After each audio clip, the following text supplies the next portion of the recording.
നമസ്കാരം. Raf talk ഫുട്ബോളിലേക്ക് ഏവർക്കും സ്വാഗതം. നെയ്മർ ജൂനിയറുടെ കാര്യം എന്തായി എന്നുള്ളത് അദ്ദേഹത്തിൻ്റെ ആരാധകർ വളരെ ആകാംക്ഷയോട് കൂടിയിട്ട് നോക്കുകയാണല്ലോ.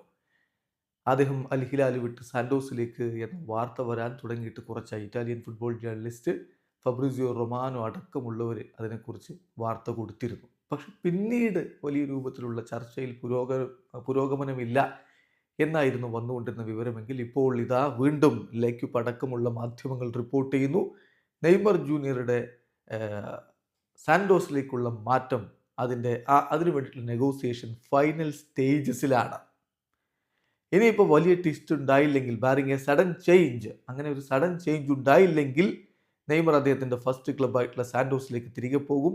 നെഗോഷിയേഷൻസ്, എല്ലാ പാർട്ടികളുമായിട്ടുള്ള നെഗോസിയേഷൻസ് ഫൈനൽ സ്റ്റേജിലേക്ക് കടന്നു കഴിഞ്ഞു എന്നാണ് ലേക്യുപ്പിൻ്റെ റിപ്പോർട്ട്. അതേസമയം ബ്രസീലിയൻ മാധ്യമങ്ങൾ നൽകുന്ന ഒരു സൂചനയുണ്ട്.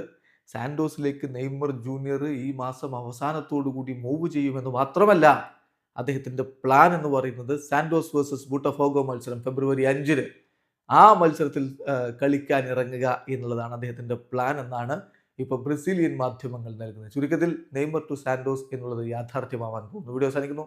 ഫുട്ബോൾ ലോകത്ത് കൂടുതൽ വിശേഷങ്ങളുമായി റാഫ് ടോക്സ് കൊണ്ടുവെത്താം.